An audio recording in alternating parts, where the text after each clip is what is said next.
Olá minha joia, sou Hugo Bandeira. Os bolsonaristas estão cuspindo maribondo com essa fala aqui.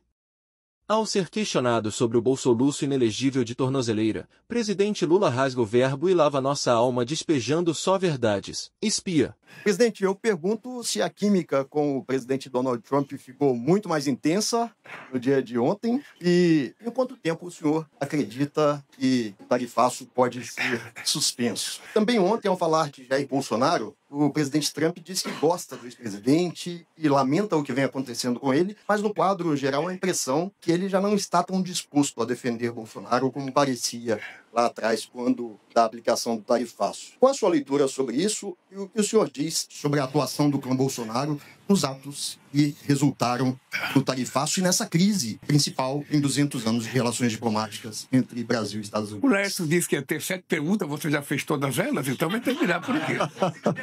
Olha, deixa eu te dizer uma coisa. Eu sinceramente, estou muito otimista com a reunião de ontem e acho que nós vamos encontrar uma solução para o tarifaço. Eu não estou reivindicando nada que não seja justo para o Brasil e tenho do meu lado a verdade mais verdadeira e absoluta do mundo. Os Estados Unidos não têm déficit com o Brasil, que foi a explicação da famosa taxação ao mundo. É que os Estados Unidos só ia taxar os países que ele tinha déficit comercial. Pois eu disse ao presidente Trump que em todo o G20 só tem 3 países que os Estados Unidos é superavitário: Brasil, Reino Unido e Austrália. Então, ele sabe que não é verdade que os Estados Unidos têm prejuízo com o Brasil.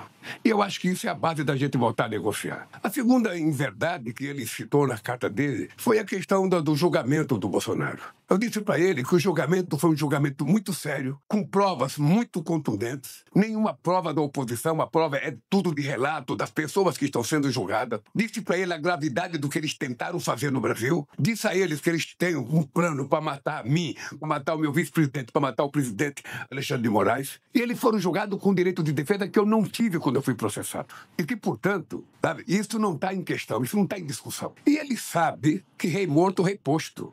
O Bolsonaro faz parte do passado da política brasileira. E eu ainda disse para ele, com 3 reuniões que você fizer comigo, você vai perceber que o Bolsonaro era nada, praticamente. Cara, porque eu não converso em tom pessoal, eu converso em tom político de interesse do meu país. Convidei ele para ir à COP, outra vez. É importante que você vá para dizer o que você pensa. Se você não acredita nas coisas, vai lá para você poder dizer o que você pensa. Porque não pode a gente fingir que não tem uma situação climática. Eu digo para todo mundo, a melhor relação que eu tive com os Estados Unidos foi com o Bush. Que na primeira reunião que eu tive com ele, foi me convidar para o Brasil participar da guerra do Iraque. Eu disse para ele que o Brasil não queria guerra, a minha guerra era contra a fome, e eu ia vencer a fome no Brasil. E vencemos. Pela segunda vez. A mesma coisa vai acontecer com o Trump, a gente não se conhecia. E se você se conhece por pessoas que falam, é mais difícil. Você tem que sentir, você tem que pegar na mão, você tem que conversar, tem que olhar, tem que ver o procedimento da pessoa, o comportamento, a reação da pessoa. E eu acho, sinceramente, que rolou muita sinceridade na nossa relação. Não tenho nenhum problema de dizer que é bem possível que vocês fiquem surpresos com a afinidade da relação entre o Estado americano e o Estado brasileiro. O pensamento político do presidente é dele, o meu pensamento é meu, mas quando nós conversamos, não sou eu nem ele. São os chefes de 2 estados democráticos do Ocidente que estão conversando. Bem, a segunda coisa é que eu penso que terá que ter uma suspensão de alguma medida da taxação, para a gente começar do zero, e da punição aos nossos ministros, porque não tem nenhum procedimento, não tem lógica. Foi dito na frente do Marco Rubio, foi dito na frente do homem do tesouro dele. Então, foi dito para ele com voz, e eu fiz questão de entregar um documento. O que eu quero? Está lá. A discussão do Brasil, a discussão da lei Magnitsky, a discussão da taxação, a discussão da Venezuela, a discussão da greve da Ucrânia, está tudo lá escrito. Sabe? Portanto, ele leu na minha frente. E ele ficou até surpreso quando eu disse que, dentro das punições do nosso ministro, além de punir o ministro da Saúde, punir uma filha dele de 8 anos. Quem estava lá viu que ele ficou surpreso.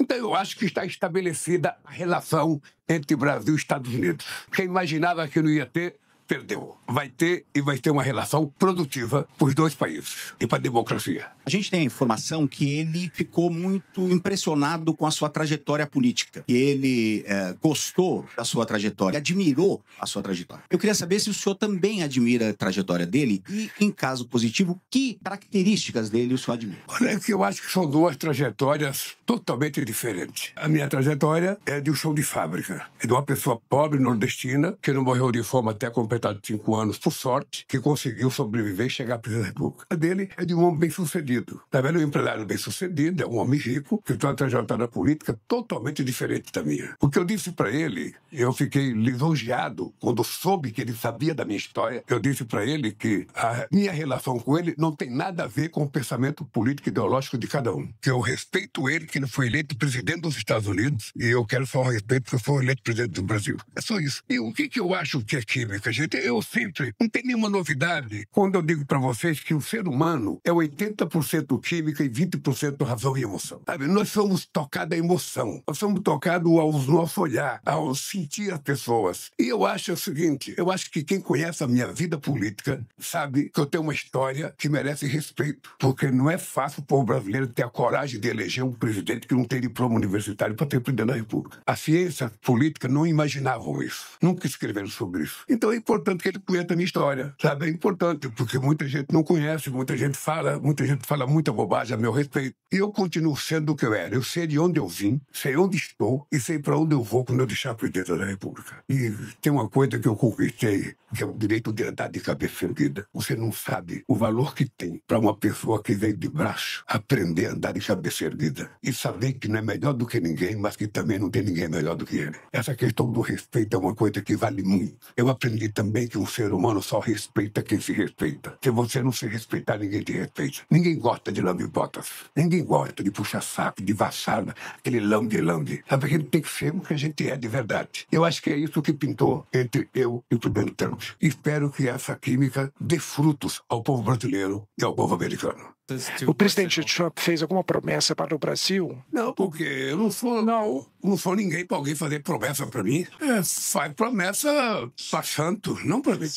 Sabe, para mim o que ele tem que fazer é compromisso. E o compromisso que ele fez é que ele pretende fazer um acordo de muita boa qualidade com o Brasil. Isso está muito registrado na minha cabeça e na cabeça dele. Eu fiz questão de não deixar dúvida ao presidente Trump quem eu sou, de onde eu vim e o que eu penso. Porque somente quando a gente se conhece é que a gente pode passar a respeitar ou não as pessoas. Ele garantiu que nós vamos ter acordo. E eu acho que vai ser mais rápido do que muita gente pensa. Mas a depender, sabe, do resultado dessa semana, eu já vou importuná-lo com um telefonema direto. E ele também tem o meu telefone.